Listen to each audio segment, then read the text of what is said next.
Il y a 703 ans, trois Suisses valeureux, des Waldstätten comme on les appelle par ici, bien entendu, se décidaient à prêter un serment qui allait donner naissance à un nouveau pays.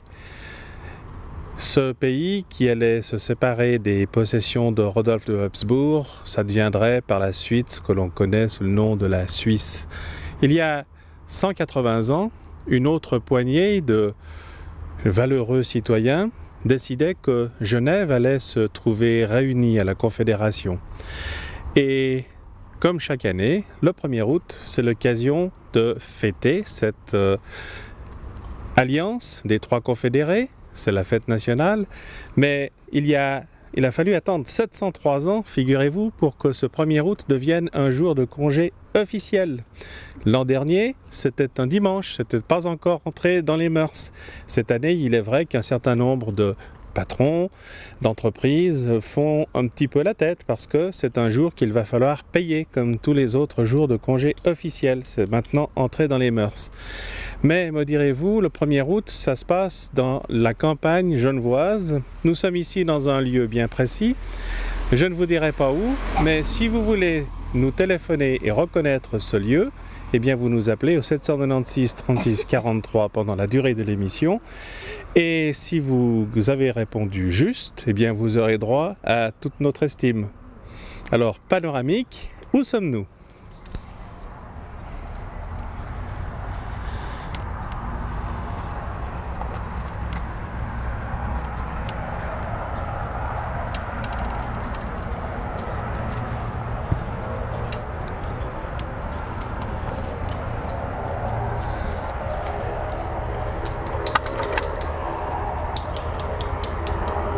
Que vous avez trouvé? Bien, peut-être que pour réfléchir, on va lancer un premier petit sujet, mais je vous signale quand même, vous avez peut-être pu voir dans le fond de votre image qu'il y avait le lac en toile de fond. Nous sommes donc sur la rive droite, c'est un premier petit point, comme ça, pour un petit renseignement. Et alors, puisque je vous ai promis un premier petit sujet, et que depuis l'année dernière, l'Association suisse des paysans a pris l'habitude d'organiser ce qu'on appelle des brunchs. Nous sommes allés voir ce qui se passait du côté de Russin. Alors, tout de suite, quelques images du brunch de Russin.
Alors toi tu gardes que tes guettes et tes pantalons.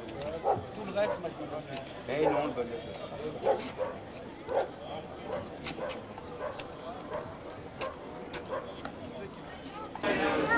Tu regardes combien c'est?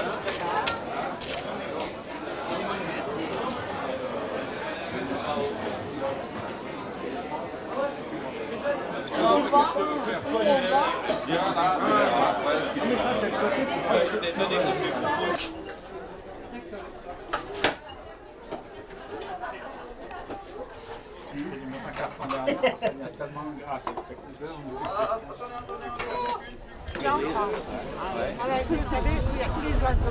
Ah, voilà, voilà.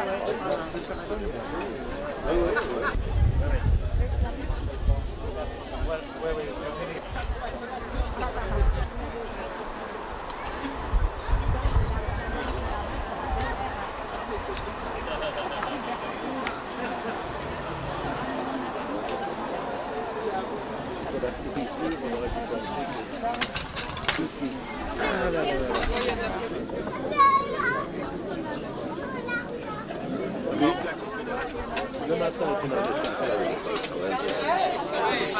à midi. Là, il est copain.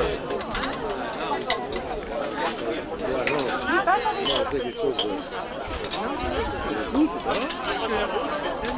Et le soir.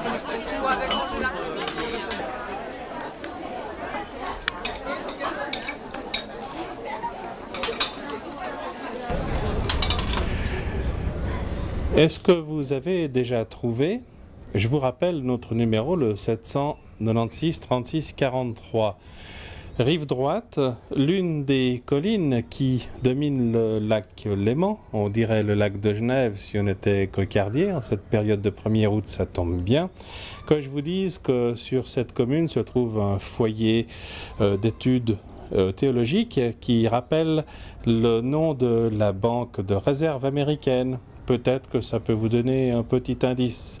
En tout cas, nous allons maintenant vous présenter notre sujet principal, c'est-à-dire le 1er août, ici à Vernier. Nous sommes au Lignon. Vous avez donc tout le temps de ce petit sujet encore pour nous téléphoner, le 796 36 43, pour nous dire où nous sommes pour notre présentation finale. Si vous ne trouvez pas d'ici là, je vous le dirai tout à l'heure.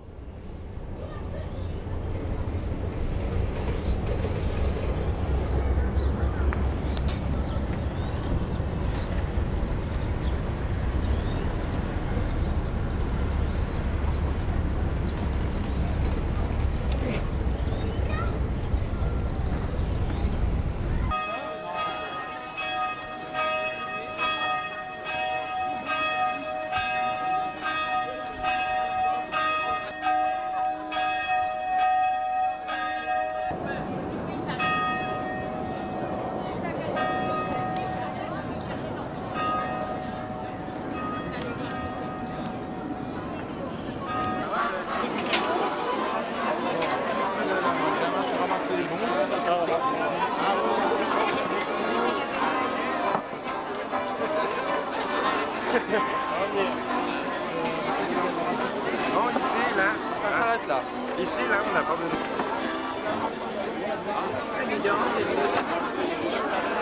c'est extraordinaire.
Ah oui, alors presque jour pour jour, 3 ans après, Emma est décédée le 5 juillet. Ah bon, ça, c'est là. Maintenant, la lutte.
Monsieur le maire, Madame la conseillère administrative, Messieurs, Mesdames, c'est avec plaisir que je vous souhaite la bienvenue à cette fête du 1er août qui, pour la première fois, est un jour férié.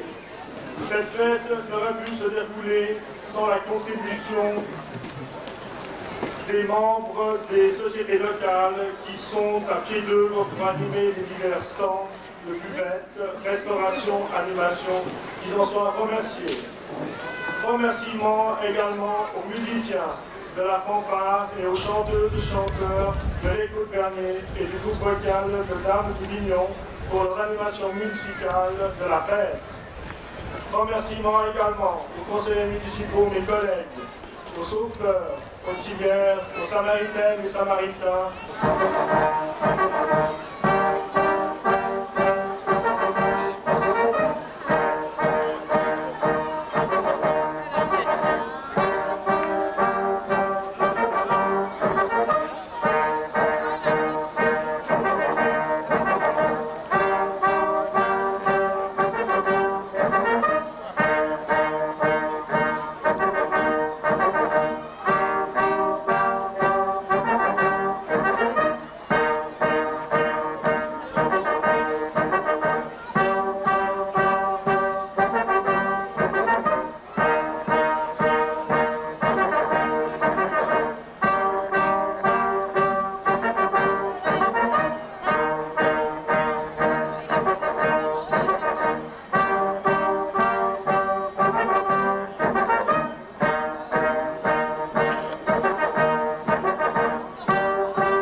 Le deuxième moment, la lecture du pacte de 1291 par Madame Simone Pétremont du Théâtre du Lignon.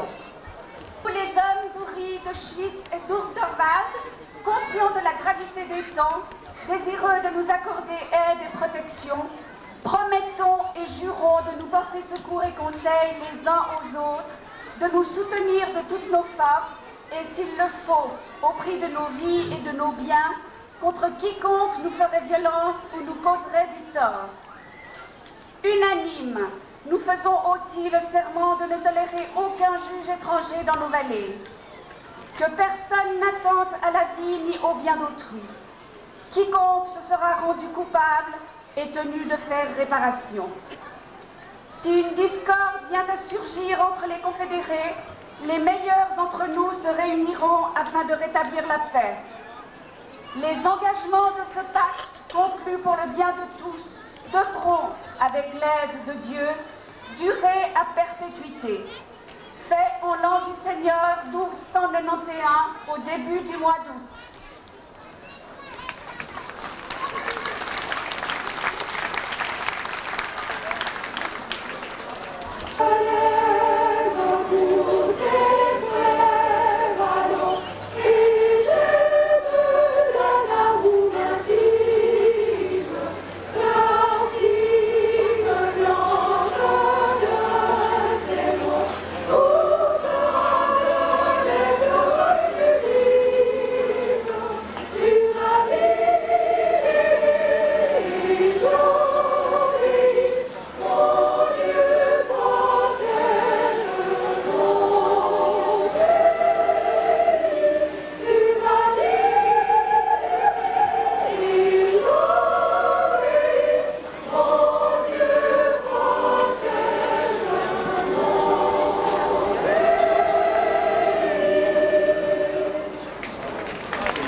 Chers concitoyens, mesdames, messieurs, au nom des autorités de notre commune, je tiens à vous remercier d'être venus aussi nombreux ce soir et je vous souhaite à tous la plus cordiale bienvenue à notre manifestation commémorant la fondation de la Confédération helvétique. Je profite de cette occasion pour saluer une délégation d'une dizaine d'enfants d'Artusa, village roumain situé dans la province des Maramures, auquel notre commune et nos habitants ont apporté leur soutien lors des événements dans leur pays qu'il a connu en 1989.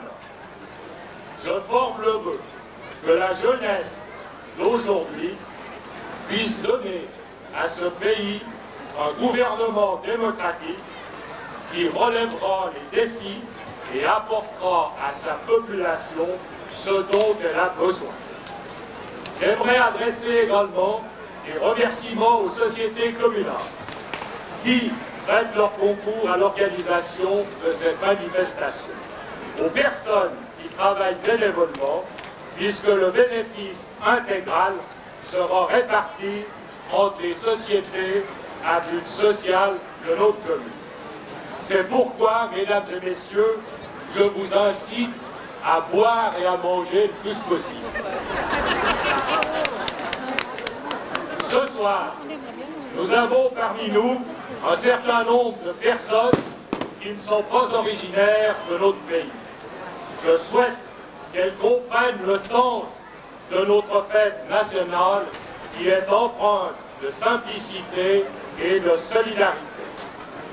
En effet, en 1291, lorsque les habitants des vallées bordant le lac des Quatre Cantons, que l'on nommait les Waschletten, c'est-à-dire les pays forestiers, décidèrent de confirmer leur alliance par un pacte qui les unissait pour mieux lutter contre le pouvoir féodal dont ils subissaient les sévices et les injustices.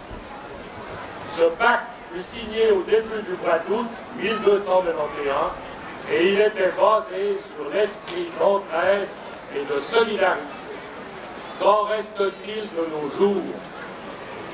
Enfin, cette année 1994, le 1er août est officiellement férié. Rien ne vaut un jour de congé pour redorer le blason d'une fête nationale.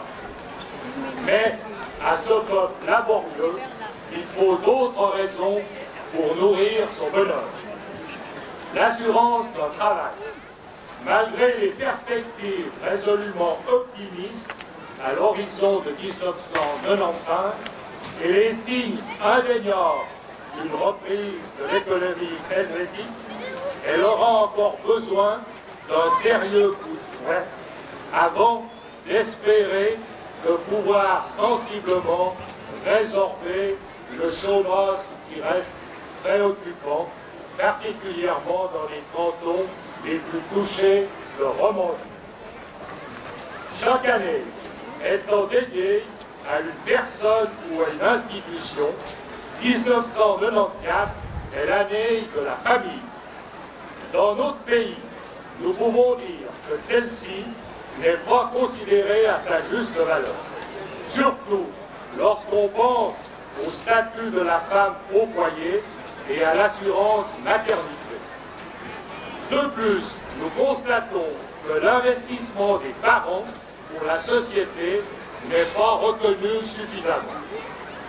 Pourtant, nous devons nous souvenir que c'est à l'intérieur de la famille que l'homme commence sa grande aventure, l'aventure de sa vie. C'est pourquoi elle reste une institution sociale que l'on ne peut pas et que l'on ne doit pas remplacer. Et que son rôle social devra être conservé et même augmenté. Car il ne faut pas oublier que la famille est la plus petite entité politique de notre démocratie. L'État, canton, commune ne pourront plus jouer le rôle de père providentiel en amortissant les hauts et les bas de la conjoncture. Les institutions devront procéder à de sérieuses économies afin de survivre. Car si une entreprise peut déposer son bilan, l'État et son rôle doit continuer.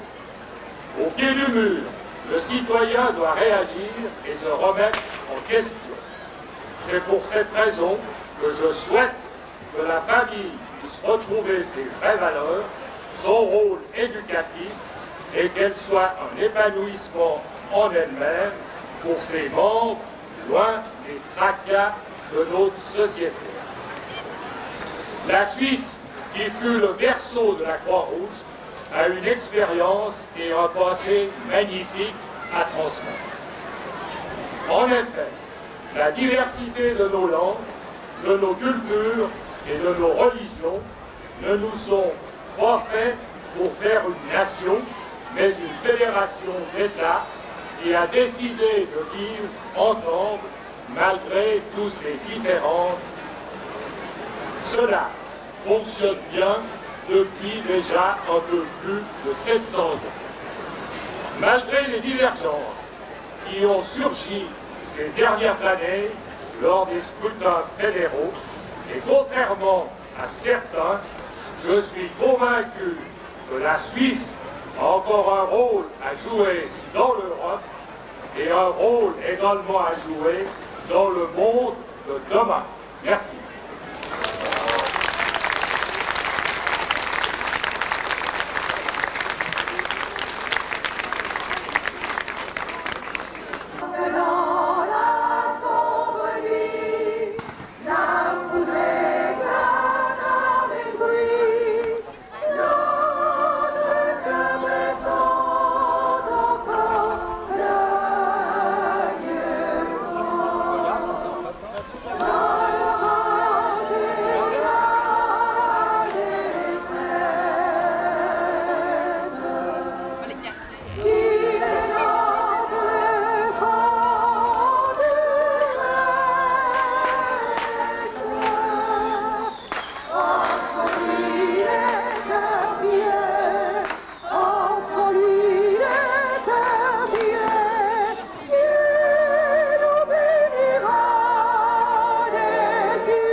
Nous sommes avec Monsieur Richard et ce n'est pas en tant que membre de l'AVA que nous allons parler avec lui, mais en tant que président du conseil municipal. Monsieur Richard, quelle est la signification que l'on peut donner à la fête du 1er août dans la période actuelle? Alors, je crois que la fête du 1er août est une fête patriotique, c'est vrai. Néanmoins, il ne faut pas oublier que nous avons beaucoup de personnes étrangères et pour elles, le sens de la fête est un sens au terme latin, c'est-à-dire chanter, danser, jouer, manger et boire. Je crois que c'est un petit carré de Suisse qui revendique encore ce côté des trois Suisses au bord du lac des 4 cantons. Pour ma part, je suis plutôt dirigé du côté latino et je pense que la fête est faite pour s'éclater. Et c'est pour ça que ce soir, il n'y a pas eu de discours de ma part.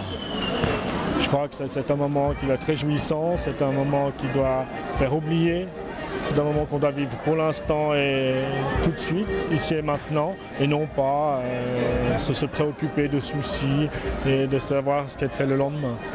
Ben, pour moi, c'est ça la fête. Donc vous, ça se résume simplement à une fête? Écoutez, moi, ça se résume à une fête. J'ai été très ému. Je reconnais pendant les 2 moments forts, c'est-à-dire la lecture du pacte de 1291 et de la prière patriotique. Mais je veux dire, au-delà, c'est un moment. Et ce moment-là, par rapport à la fête, n'est pas grand-chose à mes yeux. Je ne vais pas faire plaisir à beaucoup de personnes, mais pour moi, c'est pas ça la fête. La fête, c'est s'éclater, vivre et sourire, comme le font les Italiens, les Espagnols et toute l'Amérique latine. Et vous pensez que les gens de Vernier le ressentent aussi de cette façon? Est-ce que vous avez la possibilité de les rencontrer, d'en parler un peu? Alors, je crois que le problème qu'on rencontre à Vernier, c'est un problème de quartier aussi. Hein. Je veux dire, on a le village qui est constitué d'une sorte de capitale de la commune. Et les gens de Vernier disent « nous n'irons pas au Lignon au 1er août ». Avanché a l'air d'être présent pour les d'autres personnes que je connais. Le groupe qui va accompagner le bal n'est pas un groupe suisse, à ma connaissance. Hein. Cuba Cabana, c'est pas très suisse, mais c'est ces gens-là qui amènent la musique. Nous sommes contents d'avoir des fanfares et l'écho de Vernier dans les moments traditionnels. Maintenant, est-ce que les gens ressentent que moi, je crois qu'il y a une fête villageoise. C'est une chose villageoise, on ressent un peu le 14 juillet français, maintenant, aujourd'hui. De toute façon, le groupe Copacabana est quand même issu de la fanfare de Vernier. Oui, oui, tout à fait. Mais je veux dire par là, c'est le nom. Hein. Je veux dire, le nom amène une voyelle plutôt qu'un E froid, hein, comme cabane. C'est cabana, c'est plus gai. C'est plus gai, oui, ça on est bien d'accord. Et qu'est-ce que vous pensez de la participation à cette fête? Écoutez, je suis surpris. D'abord, je suis surpris parce qu'on m'avait dit qu'il y aurait peu de monde. C'est pour ça que j'ai pu dire 2 mots et animer cette fête. Quand je me suis trouvé sur l'estrade, ça fait beaucoup de monde et c'est très impressionnant. Je vous dis, on a l'impression de sentir un peu le 14 juillet, cette fête où on sent un peu quand même cette... Les gens ont besoin de s'amuser et d'oublier. Si vous allez à la Guinguette, à Vernier, on a un peu cette ambiance-là. Je veux dire, c'est une ambiance de bal, de fête et pas tant sérieux. Moi, je suis surprise aussi. Il y a beaucoup de monde. Hein. Ça a l'air vraiment complet partout. Tout à fait. Et c'est impressionnant. Alors, je veux dire, il y a peut-être 2 facteurs. Le premier facteur, c'est les gens n'ont pas osé aller ailleurs, dans d'autres communes, parce qu'il n'allait pas faire beau. Toute une chance pour nous. Et puis je crois que Vernier commence à être une... Je veux dire, la population de Vernier ne bouge plus beaucoup. Hein. Nous sommes 28 000 habitants, nous restons 28 000. Et les gens se sont regroupés. C'est plus une cité dortoir, c'est autre chose. Chaque quartier a sa ville, a sa vie, et certains quartiers vont dans les autres. Je crois que c'est très bien. Oui, ça, on est tout à fait d'accord. L'année passée, c'était à Vernier même. Nous avons constaté qu'il y avait beaucoup de monde, mais là, c'est vrai qu'au Lignon, on peut être surpris parce que la place de la fête est archi pleine. Tout à fait. Mais je crois que c'est peut-être bien tombé aussi, c'est férié. Hein. C'est un jour férié, d'habitude les gens travaillent. Ils n'ont peut-être pas forcément envie de rentrer à 5 heures. Quand ils rentrent du travail plutôt à 5 heures, ils n'ont pas envie de ressortir. Là, ils avaient toute la journée pour y venir. Je crois que c'était animé, j'ai passé à 3h30 ici, c'était déjà animé. Hein. Et à 5 heures, les gens attendaient pour venir. Donc c'est vrai que les gens attendaient cette fête. C'est un bon signe, un mauvais signe. Moi, je suis content pour ce soir et je trouve que ça se passe très bien.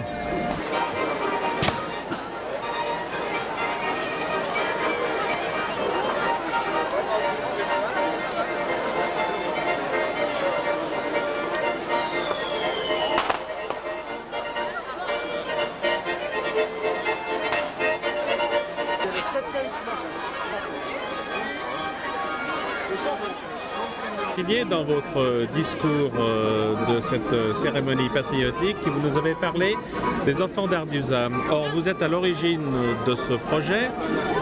Et est-ce que vous pouvez nous en dire quelques mots de plus?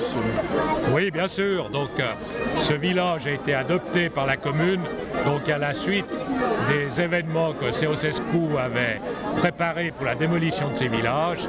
Et à ce moment-là, quand son régime a disparu, on a pu avoir des contacts avec les autorités de ce village et puis on a commencé à pouvoir s'organiser, à faire un départ dans ce village. Ce départ de Vernier avait lieu bien entendu avec un certain nombre de denrées que nous avions demandé, les denrées qui leur manquaient, et on a pu se rendre compte qu'on a pu faire, c'était surtout des denrées coloniales, et puis on a préparé une expédition qu'on est parti 10 personnes avec un camion, 17 tonnes de marchandises, 2 voitures, un médecin, un agriculteur, un certain nombre de personnes qui étaient prêtes pour nous donner le coup de main pour la répartition, puisque comme on avait un mandat, c'était de répartir équitablement toutes les denrées à toute la population. Voilà.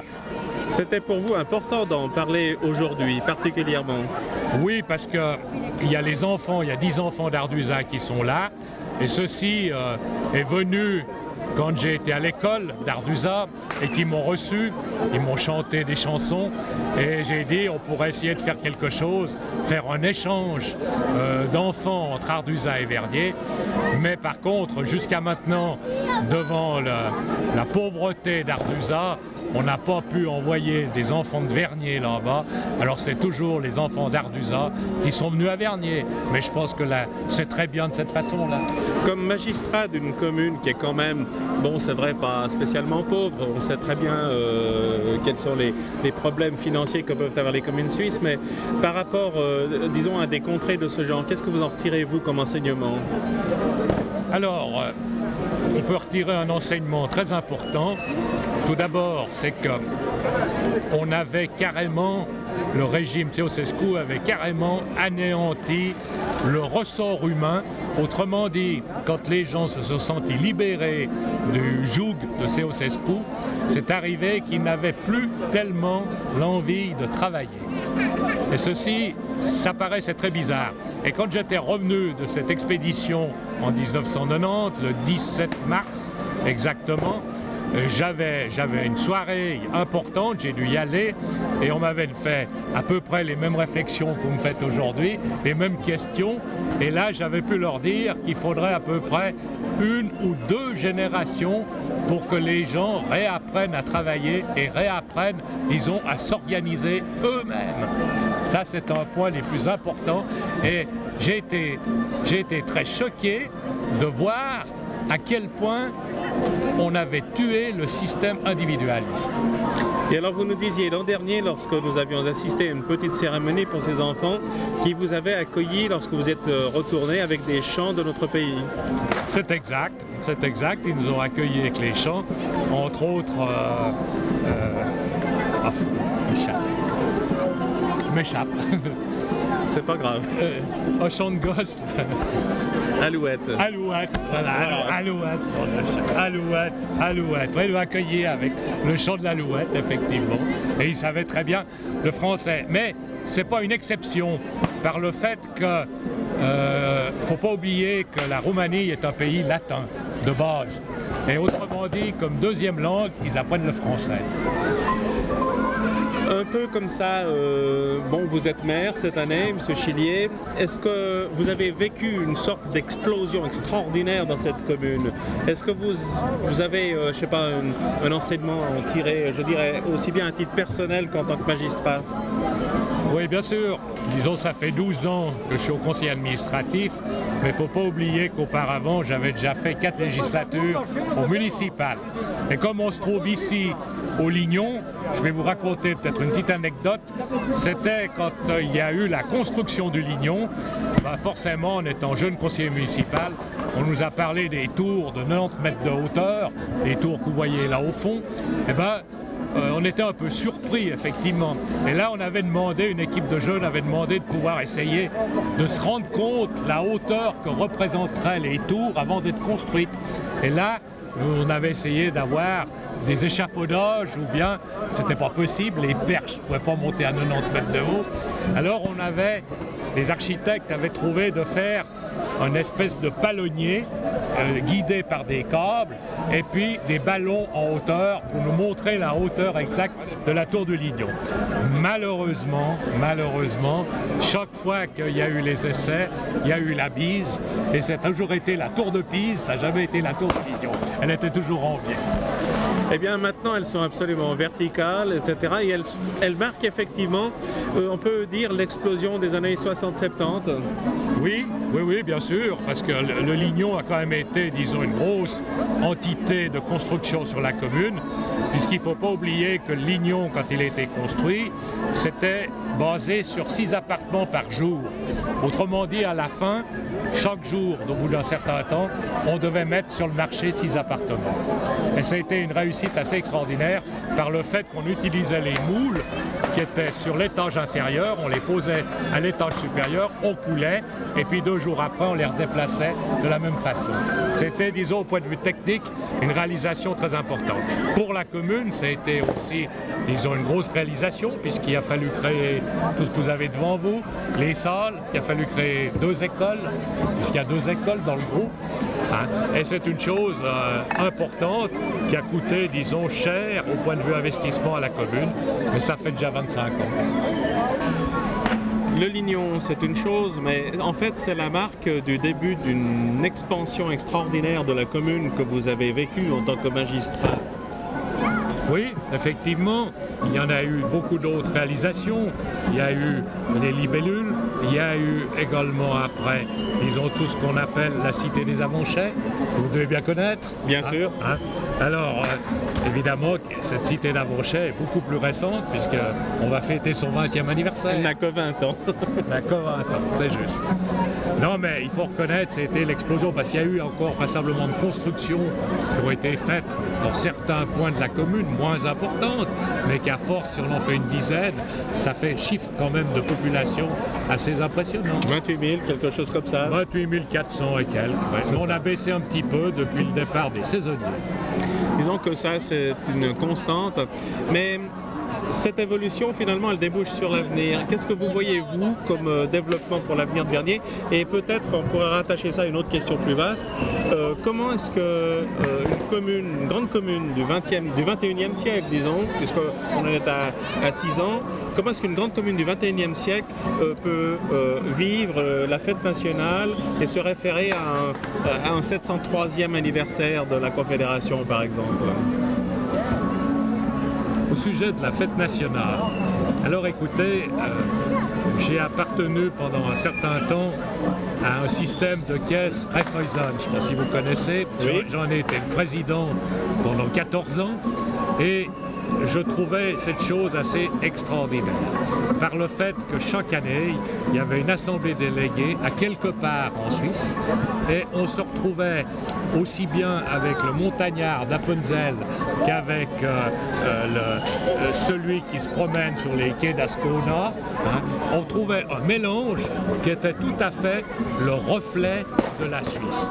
Alors quand on voyait le monsieur d'Appenzell, le paysan, hein, avec ses bretelles, sa chemise, sa pipe, hein, et puis on voyait des personnes qui venaient de Zurich ou d'ailleurs, ils ont remarqué d'une autre élégance, mais je pense que c'était justement cet effet de contact avec toutes ces couches de la population qui faisait la force, disons, de cette institution, et je l'ai souvent comparé à la Suisse elle-même, puisqu'elle émanait de la Suisse, cette institution, les comparer à la Suisse par le fait qu'à l'heure actuelle, je dois vous dire que chaque fois que j'ai l'occasion de faire un discours, puisque c'est tous les 4 ans, premièrement, enfin non, tous les 3 ans, puisque j'ai été maire 2 fois cette législature, de faire le discours du 1er août, c'est chaque fois avec un brin d'émotion que je prépare ce discours, puisqu'il ne faut pas oublier qu'il y en a, disons, nos prédécesseurs et les fondateurs de la Suisse ont quand même dû se battre et il y a eu des morts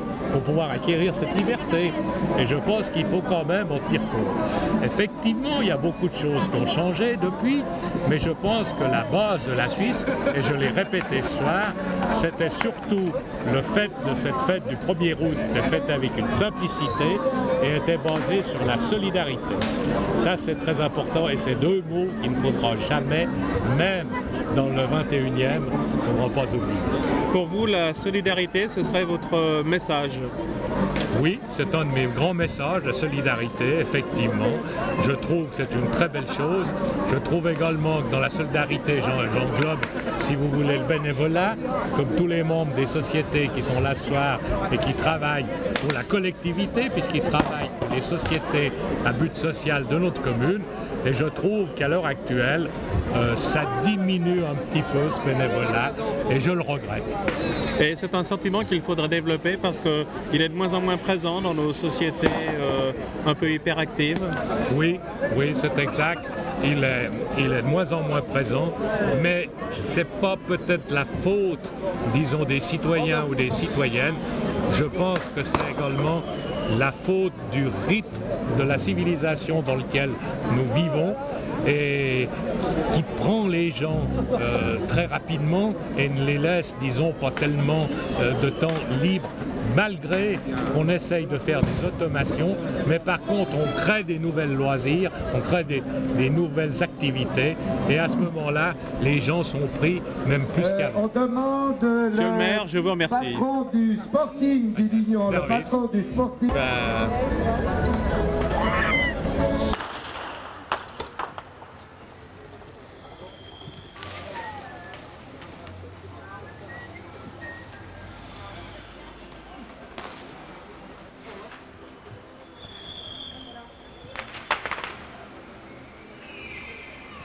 Lors de cette partie officielle, vous donner quelques dernières recommandations. Attention aux pétards, s'il vous plaît, si possible, ne les faites pas sauter. Est-ce que vous avez trouvé la solution? Vous n'avez pas téléphoné, vous n'avez pas trouvé. Alors Yvette, veux-tu nous dire où nous sommes? Nous sommes à Chambézy, une des plus belles régions du canton de Genève. Ici commence la fête. Pour toi qui est venu à Genève il y a très longtemps, que représente une fête nationale? La fête nationale est une chose très importante et je n'ai jamais pu comprendre que les Suisses n'en aient pas. Cette fois, c'est fait. Il y a donc 703 ans qu'on attend que ce soit congé. Eh bien, c'est fait. Mais prenez Chambézy, me direz-vous, on arrive sur la fin. Eh bien non, parce que maintenant on fait un petit retour en arrière et nous allons voir ce qui s'est passé en réalité durant cette soirée. C'est la fin de notre petit reportage. Alors, prenez Chambézy, images.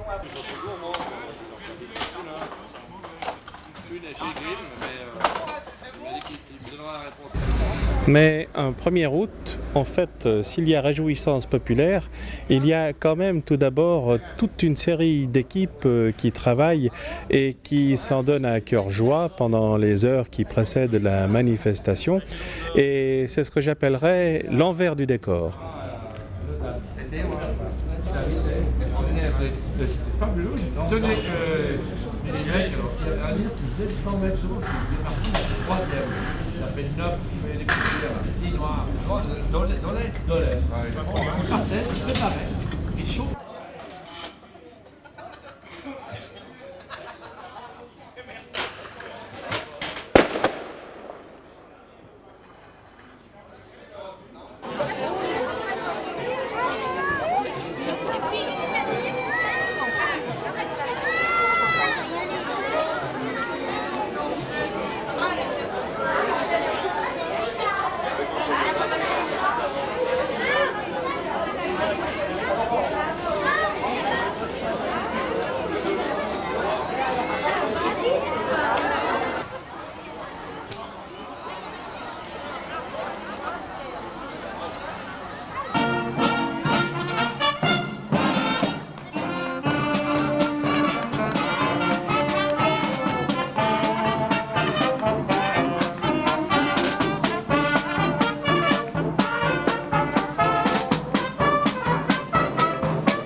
Un défilé au flambeau, c'est bien, mais un 1er août, ça se termine toujours par un feu de joie. Alors c'est ici, à Progny-Chambézy, que nous prenons congé de vous pour ce soir, avec un superbe feu de joie, ainsi que cela se termine comme cela partout en Suisse. C'est comme ça qu'on finit notre fête nationale.